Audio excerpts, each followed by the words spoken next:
Here are the 5 things I did to double my testosterone quickly. Steroids. No, but seriously, I want to tell you exactly how I doubled my testosterone, what that means, and why it's so important considering that the average man my age now in their 20s has the same testosterone levels as a 65-year-old man did in the early 2000s. So, what is testosterone? In both men and women, testosterone is a hormone in our body that plays a big role in how we feel and how we look, although it does play a more important role for men considering we produce about 10 to 20 times as much testosterone as women. Different people are going to have different testosterone levels based on their genetics and their environment, but what's been happening is a massive decline in testosterone levels in the men of our generation, overall resulting in a decline of sex, fertility, births, and mental health.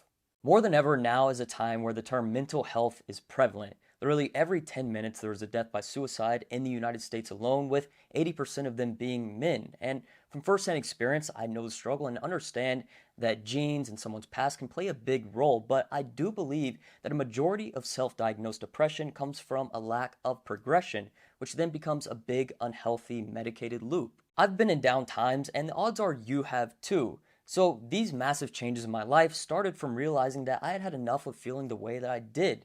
I was a fat boy, insecure about it, always tired but always wanting to eat, low sex drive, and just addicted to dopamine, which is that short-lived good feeling you get watching TikToks or eating good food. But after making the 5 things in this video a part of my life, I've never seen improvements that I have seen before. The physical side is one thing, but waking up healthy, feeling good with something to look forward to every day has given me the confidence and drive to pursue more life.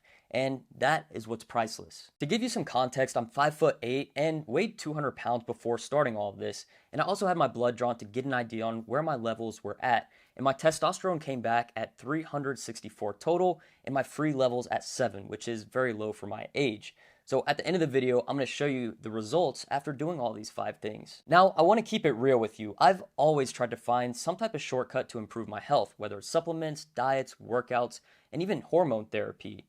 And 2 options I was suggested by a professional were fake testosterone injections or natural plant-based pellets. And for obvious reasons, I ended up going with the pellets, but after trying them, I realized they were just another supplement and that nothing is going to shortcut my health except for discipline and consistency in these 5 things. The first thing that I had to do was change my perspective on food. In my childhood, I formed an addiction that left me uncomfortably overweight for most of my life up until now. And this addiction is still something I think about sometimes, and it may even be something that you've struggled with too. Binge eating, literally consuming food until the point where I would feel sick and then terrible regret shortly after. I remember growing up, my parents would always send me to school with the lunchbox, but I would also eat the cafeteria food as well, and there were even times where my parents had caught me hiding snacks in my closet. So then after I got some money and moved out of my parents' house at 18, it just became easier because I could order food at any time without any shame from anyone but myself. The main perspective shift I've had to make is that food is for fuel,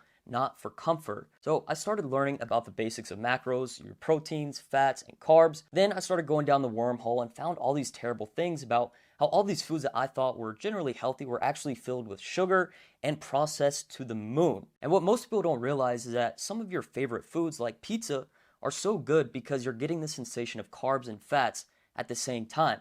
But the bad part is that in nature, you won't find foods that are high in both fat and carbs. Something like a steak is only going to have protein and fat. Something like a banana is going to be all carbs.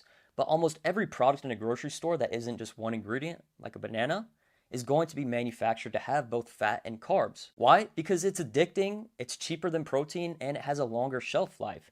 Eating healthy costs more because of how hard it actually is just to keep fresh products available, because the food has to grow, has to be harvested, and then it has to be stored properly to go all the way from a farm to a store, and then someone has to buy it within a certain time frame before it goes bad. After studying some of these things, I felt almost like I had been manipulated to be unhealthy. So I started tracking everything I was eating using an app called MyFitnessPal.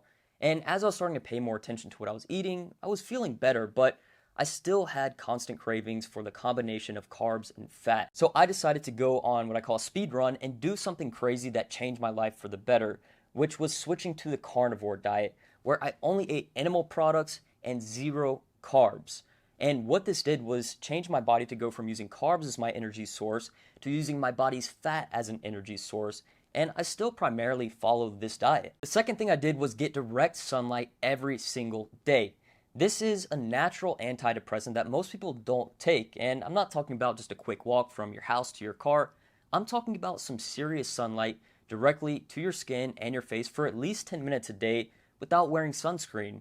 Now, personally, I go on long walks every day, but one way for you to start doing this could just be as simple as eating your breakfast outside in the morning. When you're getting direct sunlight on your skin, your brain is producing serotonin, which is a chemical that just makes you feel good, makes you happy. The third thing I started doing was lifting weights every single day. If I didn't have an outlet where I could just do my thing and burn some steam, I would go crazy because just like you and me, everyone else, I go through a range of emotions, and one of those happens to be stress.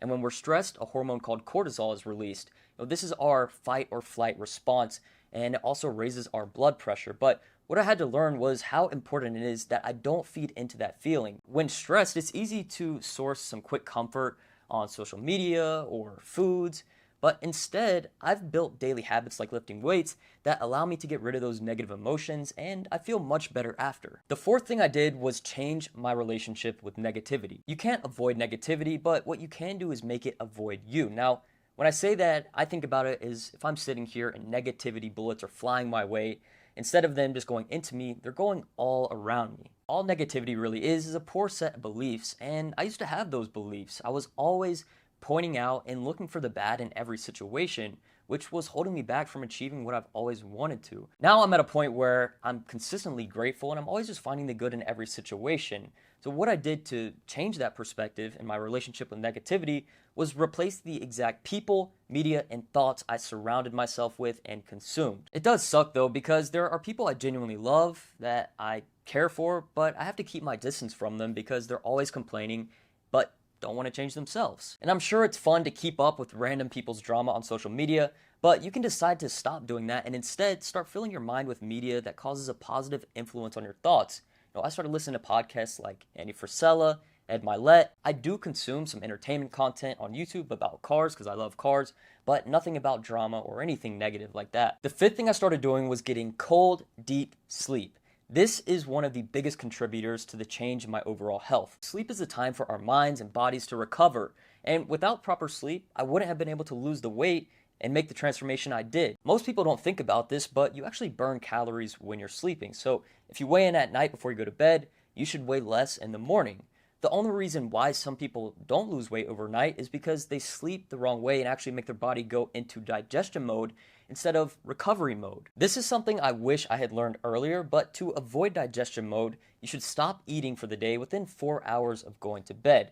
Now, if not, you're likely going to be waking up feeling like you just didn't sleep 8 hours. So every single night, I sleep with the AC on blast, a heavy comforter over me, and the room as dark as possible with my shades down so that the room won't get light in the morning. And then I just like to wake up whenever my body's ready, which is typically after 6 to 8 hours of sleep. After focusing on these 5 things, I had my blood drawn again 4 months later to reveal that I was now at 638 total tests with my free levels at 15.3, which is a huge improvement. My body weight had also dropped 35 pounds alongside some body fat percentage. And honestly, it just feels like I took off this huge layer of gunk that was suppressing my body from functioning at its peak performance. Honestly, health is a never-ending journey, but with good habits, consistency wins. Peace.